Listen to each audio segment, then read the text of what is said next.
Yo, what up, what up, what up, friends? NFL Commanders Insider. He is on X at Peachomania.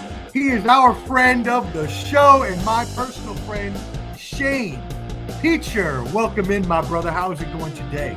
It's going great. What a victory Monday for my Commanders, my friend. My God. And I was there front row and live in the end from the end zone for that Hail Mary play. It was amazing. That's 80.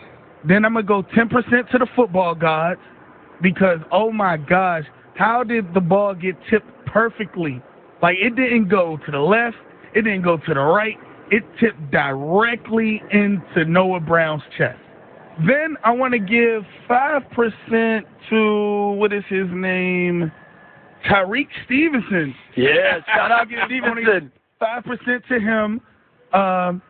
And then I'm gonna make my credit pile 101% because I gotta give 6% to Shane Peacher. Shane Peacher is the fan that Tyrique Stevenson was telling to go to bleep home last night as the play got snapped. Fans, we are a part of these wins too, but Shane, shout out to you, bruh. That's how you rep it hard or don't rep it at all. Hey, let's get right into it. This is why we have so many people watching right now. They are probably all Commanders fans. They saw my post. They saw you were going to come in and tell the tale. So, my friend, the first question I have, because, also everybody, you can check Shane Peacher called into the Fox Sports radio show earlier today. That is on Twitter again, or X at Peachomania. You can check out that clip. You can also check it out on Ball and Buds as I reposted it. So he was on there already for a long interview, a 5-minute interview there. But we're gonna ask him some of the same questions. But I also want to ask, because they didn't really get a clear answer from you on this. Please describe to the fans again before we start with the story. Where exactly were you seated? Because in the video, Tyrique Stevenson is shown pointing towards the corner or maybe even the side of the end zone rather than straight ahead. So you tell us where you were seated? I was sitting right in front where he was at in the end zone. And yes, he was taunting the whole time, even before the play. I mean, he was taunting everyone. When the snap happened, he's looking right at me, Omar, and he tells me to go the F home. It's like, go the fuck home, go the fuck home. And I'm sitting there yelling back, shut the hell up. I was devastated at the time because the Bears had just scored. It looked like we blew a game that we should have won. You know what I mean? And then all of a sudden the play's going on in the background when he's yelling at me. And I'm like, whoa, all the Bears fans around me, turn around.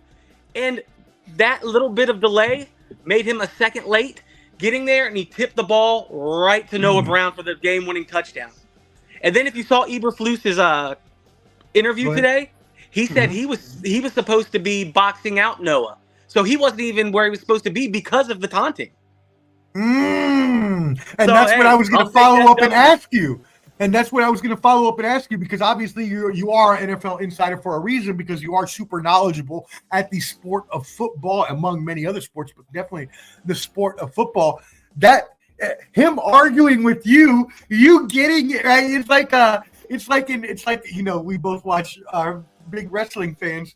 So when you get the referee distracted and he doesn't see the pin, that's all I could think about. So, while you were taunting him, there were two other things that were missed here. First of all, even after he turned around and saw the players running downfield, he still stayed in the same spot trying to protect that open. Not only did that first mistake come in where he waited on the left side to protect that zone instead of following all the receivers over, which may be in the play call, but that made him a little more late. And then when he got there, he tipped the ball up. I love how McAfee said it. He looked like he was a server at a restaurant. He just tipped the ball up instead of, as we all know, even amateur players, former players and fans such as ourselves and experts, we know you don't tip the ball up, you knock the ball down. So in football terms, in great analysis that you have, tell us about those other mistakes he made on that play. I mean, he was just late, Omar. And I think he tried to tip it down, but he got there too late, so he couldn't get all the ball. So it kind of tipped off his fingertips. So it made it go back. And I love, there was a few people in the crowd that called the play Noah's Ark, because Noah Brown caught it and it kind of arced up to him. So I kind of love that. I was dying. But, dude, I wanted to run on the field, and then I was like, man, I can't get arrested and not enjoy this. But the adrenaline, man, I'm telling you, I've never been in such an electric arena. It was amazing, especially Northwest, especially there. That place, I'm usually leaving there sad 90% of the time. You know what I mean? It's awful. So just to recap for those who are just showing up, because I see a few of y'all just coming in now, we have an exclusive interview with Shane Peacher. He is our NFL and Commanders insider. He is also on X at Peachomania. You can find his Fox Sports interview he did there earlier and as well on Ball and Buds. But we have him in here because he was actually the one who was taunting Tyrique Stevenson. He was taunting me first. He was taunting me first. I just want to make that known. And you were defending the honor of yourselves and all Commanders fans. Yes.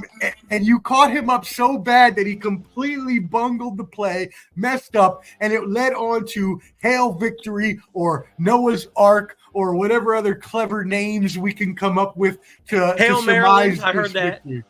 Hail Maryland. So now I heard you talk about the despair of Bears fans. So for the glee of the Commanders fans watching right now, can you repeat what happened after the Bears fans were talking all that crap after the touchdown?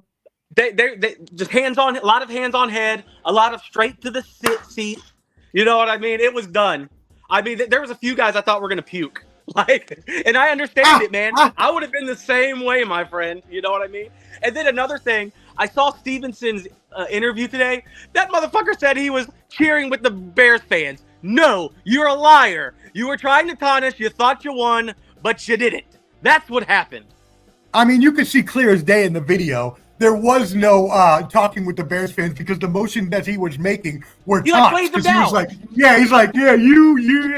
come on now. Come on. Yeah. So you are, I can't, at this time though, when you're actually talking crap to him, obviously, you know, Commanders fans are diehard. They're very rabid and loyal, so they're not going to give up if they're still there. They think that this play is going to be completed. How was the crowd around you, or were they were despondent? No, we thought it was over, man. Like we thought there was no chance. But dude, when that ball landed in Noah's hand, I have never in my life hugged so many strangers. The roof, if there was a roof, it would have blown off that place, man. I'm telling you, man. It was electric. I can't explain it any way. Electric. That's the perfect word for it.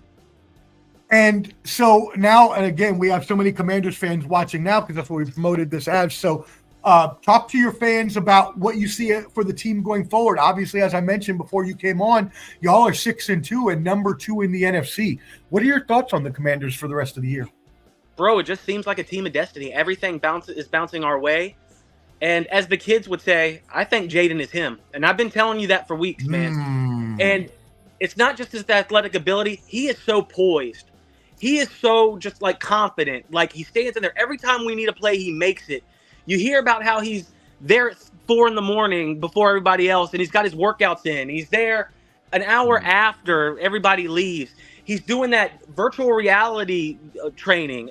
It's unbelievable, man. He just seems to be a film warrior, man. And you know that's most important than anything. That's what makes the greats, the greats. You know, if you can be good, you can be great, and then you can be special. And I'm hoping he's special. I'm telling you now, and I'm going to say it right here, Dale. That's our friend Dale, is a Chiefs fan. The snail. I'm hoping we have talks in February. He's coming down the road, buddy. That's what I'm hoping. Ooh. And if you want my answer, Super Bowl. I'm not saying that this year, man, but I am saying we're definitely a playoff contender. No doubt about that. We are legit in that regard. And who's scary in the NFC right now besides the Lions? We could win a game or two in the playoffs, maybe.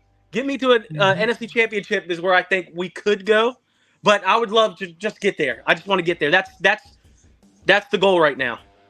Yeah, and I heard them ask you that on Fox Sports about what you thought about that as well, and you gave them the answer, and they came back with, well, there's all these other teams. But you're right. The only one that is terribly, very scary is the Lions. Everyone else, there's 5-3, there's 6-2, they're there, the Eagles and other teams, as they mentioned. But no one is truly, truly dominant so far in the NFC except maybe the Lions.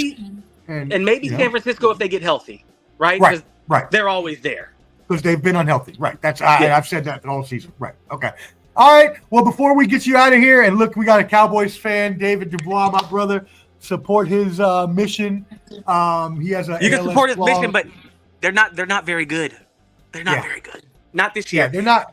Who would have thought losing Dan Quinn would be that big of a hit too? And that's another thing I'll say. I was not very happy with the Quinn hire because I think I wanted Ben Johnson, but he's the right guy. I admit I was wrong. The culture has been changed, and what it is too, he hired a phenomenal staff.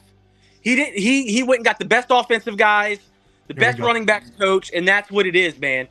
That's what did it. And thank you for being wrong this time to myself. And what's funny about that is you mentioned how you were worried about him possibly, and a lot of people have blamed the playoff defeat that Dallas took last year at his hands because they gave up 42 points. But we're seeing now that Dallas defense sucks without him. So, I mean, maybe it wasn't him. Look, since we've been gelling, look at our turnaround on defense, man. I know people think our defense stinks, but it has been totally different the past 3 games. It might be because, we haven't played great teams, but I'm telling you, we got good pass rush and we got good linebackers. The secondary, but if you can get to the quarterback, the secondary doesn't matter, right? Like, it helps the secondary out. So we shall see. All right. Well, damn, that was an awesome interview, an awesome game, a game that the DC Commanders fans will never forget. We got the exclusive interview with Shane Peacher, who was the fan that was there talking that crap with Tyrique Stevenson on the field that caused him to mess up the Hail Mary. We got a quick...